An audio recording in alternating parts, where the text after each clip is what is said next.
दोस्तों नमस्कार, उद्यान एक्सप्रेस में आप सभी का स्वागत है। देश विदेश में धूम मचाने वाले अबोहर के किन्नू से अब जिन भी निकलेगा और यह जिन आपकी इच्छा पूरी करने की बजाय आपको झूमने को मजबूर कर देगा, क्योंकि हम चिराग से निकलने वाले जिन की बात नहीं कर रहे, बल्कि आने वाले दिनों में अबोहर के किन्नू से अल्कोहलिक पदार्थ जैसे जिन बोध का आदि तैयार किए जाने की बात कर रहे हैं। इस बात की जानकारी पंजाब एग्रो के एमडी की ओर से दी गई। साथ ही उन्होंने बताया कि किन्नू से कई दवाइयों के ट्रायल भी पूर्ण हो चुके हैं और उनका पेटेंट भी सरकार ने हासिल कर लिया है। हालांकि दवाइयों के ट्रायल अभी जानवरों पर चल रहे हैं। अबोहर के आलमगढ़ में स्थित पंजाब एग्रो की जूस फैक्ट्री में आज चिल्ली सॉस और गाजर प्रोसेसिंग यूनिट की शुरुआत पर आयोजित कार्यक्रम के मुख्य अतिथि के रूप में पंजाब फार्मर कमीशन के पूर्व चेयरमैन चौधरी अजयवीर जाखड़, कांग्रेस नेता संदीप जाखड़, जयवीर जाखड़ और पंजाब एग्रो के कई अधिकारी पहुंचे थे। इस मौके पर अपने संबोधन में चौधरी अजयवीर जाखड़ ने कहा कि जाखड़ परिवार की ओर से हमेशा ही किसानी को प्रफुल्लित करने के लिए प्रयास किए जाते हैं और आज अबोहर उस स्थिति में है जहां देश की सरकारें पिछले 40 वर्षों में दूसरे राज्यों को पहुंचाने की कोशिश में जुटी है, जबकि अबोहर में पिछले 40 वर्षों से डाइवर्सिफिकेशन पर काम चल रहा है। इनमें सबसे मुख्य रूप से उभर कर सामने आया है अबोहर का किन्नू, जबकि अब यहाँ के किसानों के लिए सब्जी के उत्पादन के रास्ते भी खुल गए हैं, क्योंकि जूस फैक्ट्री में अब गाजर की प्रोसेसिंग शुरू हो गई। साथ ही चिल्ली सॉस बनाने का कार्य भी शुरू कर दिया गया है। उधर कांग्रेस नेता संदीप जाखड़ ने इसे बहुत अच्छा प्रयास बताते हुए कहा कि इससे जहां किसान दूसरी फसलों के लिए प्रेरित होंगे, वहीं उनकी आमदन में भी बढ़ोतरी।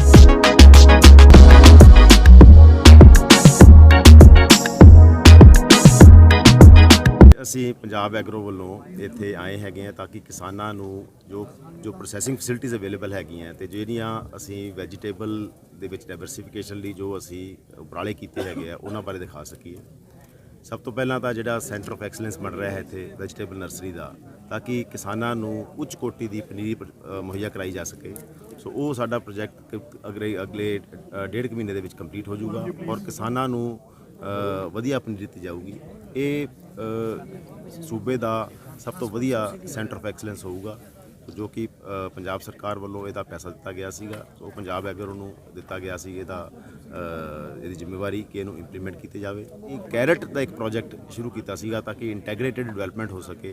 जिहड़ी गाजर की सारी मशीनरी साडे कोले आ गई हैगी है, लगाउण तो लैके पटाई तक ਤੇ ਪਟਾਈ ਤੋਂ ਬਾਅਦ ਧੁਆਈ ਤੱਕ। ਨਾਰਮਲੀ ਇੱਥੋਂ ਦਾ ਕਿਸਾਨ ਜਿਹੜਾ ਸੀ ਸਾਧੂ ਪੁਲ ਤੇ ਜਾਂਦਾ ਸੀਗਾ, ਨਹਿਰ ਦੇ ਵਿੱਚ ਧੋਂਦਾ ਸੀਗਾ, ਅਨਹਾਈਜੀਨਿਕ ਤਰੀਕੇ ਨਾਲ ਉਹ ਗਾਜਰ ਧੋਤੀ ਜਾਂਦੀ ਸੀਗੀ, ਜਿਹਦੇ ਨਾਲ ਕਿ ਗਾਜਰ ਦੀ ਜੇ ਚੰਗੀ ਤਰ੍ਹਾਂ ਪ੍ਰੋਪਰ ਬਰਸ਼ਿੰਗ ਨਾ ਹੋਵੇ ਤਾਂ ਉਹਦੀ ਲਾਈਫ ਵੀ ਘਟਦੀ ਸੀਗੀ। ਸੋ ਜਿਵੇਂ ਮੈਂ ਦੱਸਿਆ ਸੀਗਾ ਕਿ ਜਿਹੜੀ ਅਸੀਂ ਨੋਮੈਟਿਕ ਡਰਿਲ ਲਗਾਈ ਹੈਗੀ ਹੈ ਉਹਦੇ ਨਾਲ ਤਕਰੀਬਨ 70 ਤੋਂ 80% ਬੀਜ ਘੱਟ ਲੱਗਦਾ ਹੈ।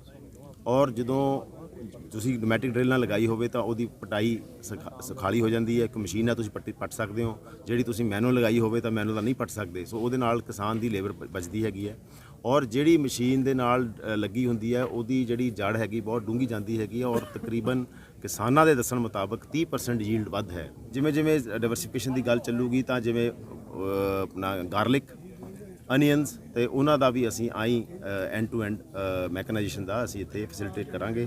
ਇਹ ਕਿਸਾਨ ਜਿਹੜੇ ਹੈਗੇ ਸਾਰੇ ਇਹ ਮਸ਼ੀਨਾਂ ਬੜੇ ਆਸਾਨੀ ਤਰੀਕੇ ਨਾਲ ਲਿਜਾ ਸਕਦੇ ਹਨ। ਨਵਾਂ ਪ੍ਰੋਸੈਸ ਸ਼ੁਰੂ ਨਹੀਂ ਹੋਇਆ। ਬਹੁਤ ਦੁਰਭਾਗਿਆ ਵਾਲੀ ਗੱਲ ਹੈ ਵੀ ਇਤਨੇ ਸਾਲ, ਸਪੈਸ਼ਲੀ ਇੰਨੇ ਸਾਲ ਜਦੋਂ ਅਕਾਲੀਆਂ ਦੀ ਬੀਜੇਪੀ ਸਰਕਾਰ ਸੀ 2007 ਤੋਂ 17 ਸਪੈਸ਼ਲੀ ਇੰਨਾ ਦਿਸ ਫੈਕਟਰੀ ਵਾਸ ਨੈਗਲੈਕਟਡ।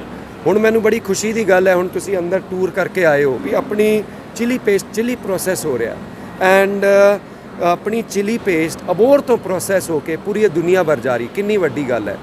ਗਾਜਰ ਦਾ ਤੁਸੀਂ ਪਲਾਂਟ ਵੇਖਿਆ ਕਿਵੇਂ ਗ੍ਰੇਡਿੰਗ ਹੋ ਰਹੀ ਹੈ, ਵਾਸ਼ਿੰਗ ਹੋ ਰਹੀ ਹੈ, ਉਹਦੀ ਪੈਕਿੰਗ ਹੋ ਰਹੀ ਹੈ। ਅਤੇ ਕਹਿਣ ਦਾ ਭਾਵ ਹੈ ਵੀ ਵੈਲਿਊ ਐਡੀਸ਼ਨ ਕਿਸਾਨ ਭਰਾ ਜਿਵੇਂ ਸਰਕਾਰਾਂ ਕ੍ਰੌਪ ਡਾਈਵਰਸਿਫਿਕੇਸ਼ਨ ਦੀ ਗੱਲ ਕਰਦੀ ਹੈ, ਉਹਦੇ ਵਾਸਤੇ ਇਨਫਰਾਸਟਰਕਚਰ ਚਾਹੀਦਾ। ਉੱਥੇ ਤੁਸੀਂ ਮਗਰ ਵੇਖ ਰਹੇ ਹੋ ਨਰਸਰੀਜ਼ ਤਿਆਰ ਹੋ ਰਹੀ ਹੈ ਅਤੇ ਇੱਥੋਂ ਮਤਲਬ ਬਕਾਇਦਾ ਪਨੀਰੀ ਵੀ ਤਿਆਰ ਹੋਊਗੀ। ਆਪਾਂ ਨੂੰ ਕਿਸਾਨ ਨੂੰ ਦੇਣਗੇ ਇੰਸਟਰਕਸ਼ਨਸ, ਆਪਾਂ ਨੂੰ ਦੱਸਣਗੇ, ਸਿਖਾਉਣਗੇ ਕਿਵੇਂ ਕਰਨਾ ਹੈ। ਐਂਡ ਕਿਸਾਨ ਦਾ ਸਿਰਫ ਟਾਈਮ ਅਤੇ ਪਸੀਨਾ, ਬਾਕੀ ਸਾਰਾ ਪੰਜਾਬ ਐਗਰੋ ਸਰਕਾਰ ਦਾ ਹੋਊਗਾ। ਐਂਡ ਜਦੋਂ ਤੱਕ ਆਪਣੇ ਫਸਲ ਦੀ ਵੈਲਿਊ ਐਡੀਸ਼ਨ ਨਹੀਂ ਹੁੰਦੀ, ਆਪਾਂ ਨੂੰ 2 ਰੁਪਏ ਉਹਦੇ ਐਕਸਟਰਾ ਨਹੀਂ ਮਿਲਣਗੇ। ਅਤੇ ਆਹ ਸਾਰਾ ਉਸੇ ਕੜੀ ਦੀ ਆਪਾਂ ਉਹਨੂੰ ਜੋੜ ਰਹੇ ਹਾਂ। ਐਂਡ ਮੈਨੂੰ ਉਮੀਦ ਹੈ ਵੀ ਪੰਜਾਬ ਐਗਰੋ ਇਸੇ ਤਰੀਕੇ ਨਾਲ ਅੱਗੇ ਵੀ ਵਧੀਆ ਕੰਮ ਕਰੂਗੀ। ਕਿੰਨੂ ਦੇ ਉੱਤੇ ਕੰਮ ਕਰ ਰਹੇ ਹੈ ਜਲਦ ਹੀ ਜਲਦ ਉਹਦਾ ਵੀ ਕੋਈ ਨਾ ਕੋਈ ਪ੍ਰੋਡਕਟ, ਕੋਈ ਐਕਸਟਰੈਕਟ ਉਹਨੂੰ ਕਰਨਗੇ।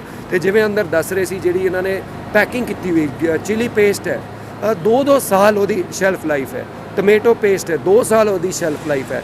ਐਂਡ ਵਾਂਸ ਅਗੇਨ ਵੱਡੀ ਗੱਲ ਹੈ ਵੀ ਇੱਥੇ ਪ੍ਰੋਸੈਸ ਹੋ ਕੇ ਦੁਨੀਆ ਭਰ ਆਪਣਾ ਪ੍ਰੋਡਕਟ ਜਾ ਰਿਹਾ ਹੈ। ਐਂਡ ਜੇ ਇੱਥੇ ਹੀ ਜਿਵੇਂ ਆਪਾਂ ਕੋਸ਼ਿਸ਼ ਆਈ ਕਰੇ ਵੀ ਚਿਲੀ ਹੈ, ਗਾਜਰ ਹੈ, ਟਮਾਟਰ ਹੈ, ਆਪਣੇ ਕਿਸਾਨ ਉਹਨੂੰ ਜ਼ਿਆਦਾ ਪੈਦਾਵਾਰ ਕਰਨ ਤਾਂ ਕਿ ਇਹਨਾਂ ਨੂੰ ਵੀ ट्रांसपोर्टेशन ਦੇ ਵਿੱਚ ਖਰਚਾ ਬਚਦਾ ਹੈ ਤੇ ਕਿਸਾਨ ਨੂੰ ਵੀ 2 रुपये एक्स्ट्रा मिलेगा। मैं समझता हूँ कि जो भविष्य अबोहर का 60-70 साल पहले लिखा गया था कीनों की, माल्टे की खेती से, यहाँ पर हम अगले 50 साल का भविष्य की शुरुआत कर रहे हैं और उसी हिसाब से खेती बाड़ी को और वेजिटेबल फार्मिंग को सर्विस इंडस्ट्री बनाने की कोशिश कर रहे हैं कि इस सेंटर से किसान की मशीन मिल जाए बिजाई करने के लिए, मशीन मिल जाए उसकी हार्वेस्टिंग करने के लिए, सब्जी की ग्रेडिंग हो जाए और यहीं पे उसकी मार्केटिंग हो जाए। तो ये एक मॉडल है, केवल पंजाब के लिए नहीं पूरे देश के लिए एक मॉडल है और उसकी शुरुआत यहीं से हुई है। जो सेंटर फॉर एक्सेलेंस यहाँ बन रहा है और जो अगले 1-1.5 महीने में चालू हो जाएगा, जो यहाँ बिल्डिंग दिखाई दे रही है, वो अपने किस्म का देश का सबसे एडवांस्ड वेजिटेबल नर्सरी का सेंटर है, जहाँ से किसानों को पौध मिल सकती है सब्जी की, उसकी सोइंग की मशीन, उसकी हार्वेस्टिंग की मशीन, उसकी ग्रेडिंग की मशीन, सारी की सारी फैसिलिटी एक जगह मिलेगी। तो मैं समझता हूँ यही भविष्य है अबोहर का, यही भविष्य है पंजाब का और पूरे देश का भविष्य यहीं लिखा जा रहा है। एक हिस्टोरिक मोमेंट है। ਸਾਰਿਆਂ ਦਾ ਬਹੁਤ ਲਾਭ ਹੈ ਆਮ ਕਿਸਾਨ ਨੂੰ। ਇੱਕ ਤਾਂ ਖੇਤੀ ਵਿਭਿੰਨਤਾ, ਝੋਨੇ ਦੇ ਕਣਕ ਦੇ ਫਸਲੀ ਚੱਕਰ ਚੋਂ ਨਿਕਲਣ ਲਈ ਇਹ ਲਾਹੇਵੰਦ ਹੈ। ਇਹ ਫੈਕਟਰੀ ਤਾਂ ਕਦੋਂ ਦੀ ਚੱਲ ਰਹੀ ਹੈ, ਇਹਦਾ ਧਿਆਨ ਨਹੀਂ ਸੀ। ਅੱਜ ਸੰਦੀਪ ਜੀ ਨੇ ਇਸ ਬਾਰੇ ਸਾਰਾ ਇਸ ਕਰਕੇ ਇਹ ਪ੍ਰੋਗਰਾਮ ਰੱਖਿਆ ਵੀ ਲੋਕਾਂ ਨੂੰ ਪਤਾ ਲੱਗ ਸਕੇ ਵੀ ਆਮ ਬੰਦਾ ਮੰਨ ਲਓ ਇੱਕ ਲਿਫਾਫਾ ਵੀ ਆਪਾਂ ਖੇਤ 'ਚ ਮਿਰਚਾਂ ਦਾ ਮੰਨ ਲਾ ਨਿਕਲਦਾ ਹੈ ਤਾਂ ਉਹ ਵੀ ਇੱਥੇ ਲੈਣਗੇ, ਖਰੀਦ ਕਰਨਗੇ, ਟਮਾਟਰ ਦੀ ਵੀ ਖਰੀਦ ਕਰਨਗੇ। ਜਿਹੜਾ ਕਿੰਨੂ ਦਾ ਇਹਨਾਂ ਦਾ ਪਲਾਂਟ ਹੈ ਉਹ ਵੀ ਇਹਨਾਂ ਦਾ ਪ੍ਰੋਜੈਕਟ ਚੱਲ ਰਿਹਾ ਹੈ।